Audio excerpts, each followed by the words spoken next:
Shalom dan selamat pagi Bapak Ibu Saudara yang terkasih dalam Tuhan Yesus, keluarga besar Happy Sword Family. Kita mengucap syukur kita masih diizinkan bertemu dalam renungan harian Happy Sword Family hari ini. Mari kita berdoa.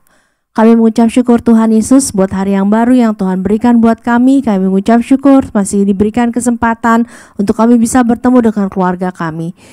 Tuhan, sebelum kami memulai segala sesuatu, kami mau datang lebih dulu di hadapan-Mu. Kami mau mendengarkan sebagian daripada firman-Mu. Dalam nama Tuhan Yesus, biarlah kiranya firman yang kami dengar hari ini boleh merema di dalam hati kami. Dalam nama Tuhan Yesus, amin. Masih berbicara tentang gereja, judul renungan pada hari ini adalah We Are Church. Kembali saya ingatkan, gereja itu bukan tentang bangunan, tetapi adalah diri kita sendiri sebagai pengikut Kristus yang sudah dipisahkan dari dunia ini. Kita adalah gereja-gereja Tuhan dan saat ini kita hidup di akhir zaman. Nah, bagaimana kita sebagai gereja Tuhan ini harus hidup? Yang pertama adalah menjadi saksi Kristus. Tuhan Yesus sendiri sudah memberikan amanat agung pada kita agar kita menjadikan setiap bangsa sebagai murid-Nya dan membaptis mereka di dalam nama Bapa, Anak, dan Roh Kudus sesuai dengan Matius 28 ayat 19. Yang kedua, kita adalah gereja sekaligus juga mempelai Kristus yang harus siap menyambut kedatangan Kristus yang kedua kalinya untuk menjemput kita. Karena itu, kita sebagai gereja, kita harus hidup kudus, sama seperti Tuhan kudus adanya.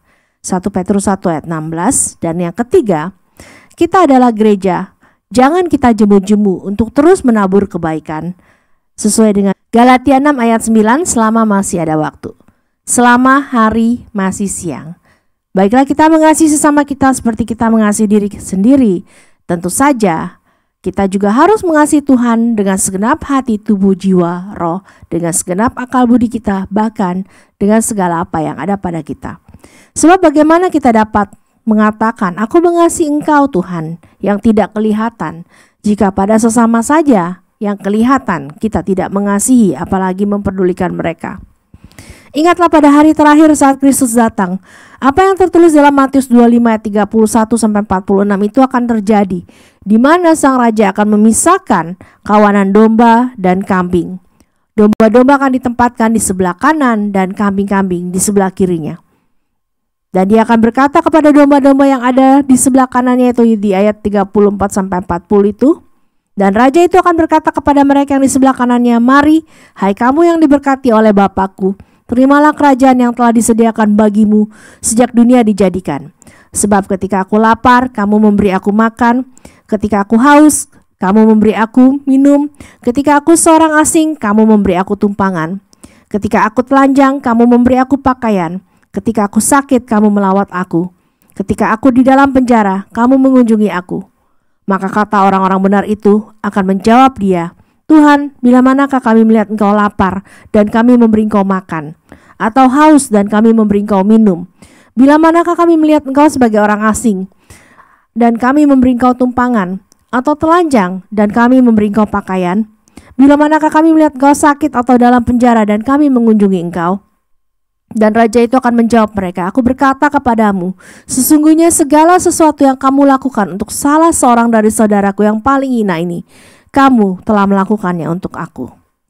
Saudara-saudara terkasih dalam Tuhan Yesus, sudah siapkah Anda dan saya sebagai gereja Tuhan menyambut kedatangan Tuhan? Sudahkah Anda dan saya mempersiapkan diri? Bagaimana kalau saat mendengarkan renungan ini tiba-tiba Tuhan datang? Sudah siapkah Anda dan saya? Izinkan saya membagikan kesaksian saya. Pada tanggal 29 Agustus saya bermimpi. Saat itu apa yang saya mimpikan adalah keadaan dunia setelah rapture. Setelah Tuhan mengangkat orang-orang kudusnya, Tuhan mengangkat Roh Kudus dan juga kasih dari dunia ini, dari bumi ini. Apa yang terjadi saat itu begitu menyeramkan. Bisa saudara bayangkan, manusia tanpa kasih mereka lebih kejam daripada binatang. Begitu banyak mayat yang berserakan, seperti kayak kadang kita kalau lewat jalan ya kita lihat ada binatang seperti kucing yang terlindas berserakan seperti itu. tidak mereka pedulikan. Sudah tidak ada kasih lagi. Mereka mencari orang-orang Kristen yang ditinggalkan untuk membabat habis mereka. Dan saat itu orang-orang panik. Ada dua orang Kristen yang tertinggal pada masa itu, yaitu satu golongan mereka yang malah menghujat Tuhan. Mungkin mereka berpikir, ya sudah terlanjur, saya sudah ditinggalkan, ya sudah sekalian saja. Mungkin mereka berpikir seperti itu. Tapi satu lagi, mereka yang menyadari bahwa mereka ditinggal dan mereka harus membayar dengan nyawa mereka. Pada saat itulah mereka mulai dikejar-kejar. Mereka tidak bisa membeli, tidak bisa menjual. Saat mereka semua lari ke hutan. Apa yang saya lihat itu terjadi di Jakarta. Begitu kacau. Banyak orang-orang yang coba melarikan diri ke hutan. Di daerah Bogor, yang saya lihat di situ di daerah Bogor, mereka coba masuk ke hutan. Tetapi pada saat bensin mereka habis, mereka nggak bisa membeli bensin lagi. Dan di satu sisi mereka dikejar-kejar. Mereka yang berhasil lolos masuk ke hutan, mereka hidup dengan apa yang ada di hutan itu. Mereka nggak bisa membeli makanan apapun juga. Mereka juga tidak berani menyalakan api karena takut ketangkap. Dan di sisi lain itu saya melihat ada sebuah layar yang besar, di mana orang-orang bisa kita katakan seperti pihak yang berwenang begitulah ya. Mereka bisa memantau orang-orang, bisa melihat, bisa mendeteksi dari satelit, bisa tahu ada di mana. Tapi begitu orang-orang itu masuk ke dalam hutan, maka kemudian orang-orang tersebut tidak bisa mendeteksi lagi. Itulah yang saya alami. Dan saat saya terbangun pada saat itu saya melihat jam, dan jam menunjukkan pukul 00.27, masih dini hari. Tapi sudah masuk tanggal 29 Agustus. Dan saat itu saya merasa tubuh saya bergetar, keringat dingin, dan saya berdoa, saya bilang, Tuhan, saya tidak mau sampai ditinggal. Ya, jangan sampai saya ditinggal, karena itu begitu mengerikan. Selama pagi itu saya merasa gelisah dan saya tidak bisa makan. Lalu setelah saya selesai mengajar, kemudian saya bisa segera menelpon Ibu Gembala untuk menceritakan tentang mimpi saya. Dan kemudian saya mendapat kesempatan untuk membagikannya dengan para pendoa. Kurang lebih beberapa waktu kemudian, seminggu atau 2 minggu, Audrey, ya seorang anak muda, juga bermimpi yang kurang lebih sama dengan saya. Intinya dia melihat jarum jam yang berdetak lebih cepat. Jadi biasanya detaknya kan satu-satu gitu kan. Ini dari detak itu per menit ya. Jadi itu berarti Tuhan sedang mempercepat waktu. Bukankah kita juga merasakan demikian, Bapak Ibu Saudara sekalian?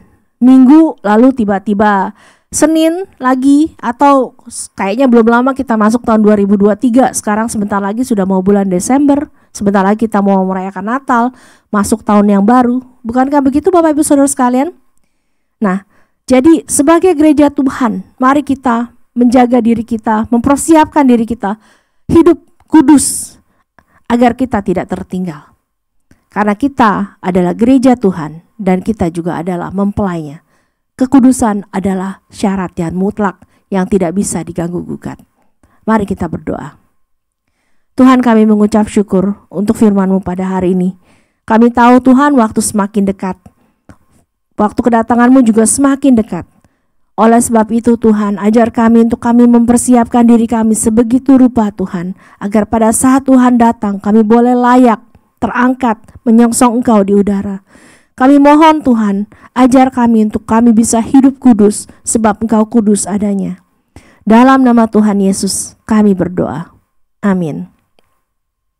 Wahyu 22 ayat 11 mengatakan, barang siapa yang berbuat jahat, biarlah ia terus berbuat jahat.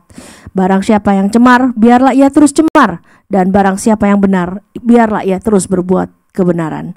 Barang siapa yang kudus, biarlah ia terus menguduskan dirinya. Ingatlah, banyak yang dipanggil, tapi sedikit yang dipilih. Mari kita berjuang untuk masuk melalui pintu yang sempit itu menuju kepada kekekalan. Maranatha, Tuhan Yesus akan segera datang. Amin.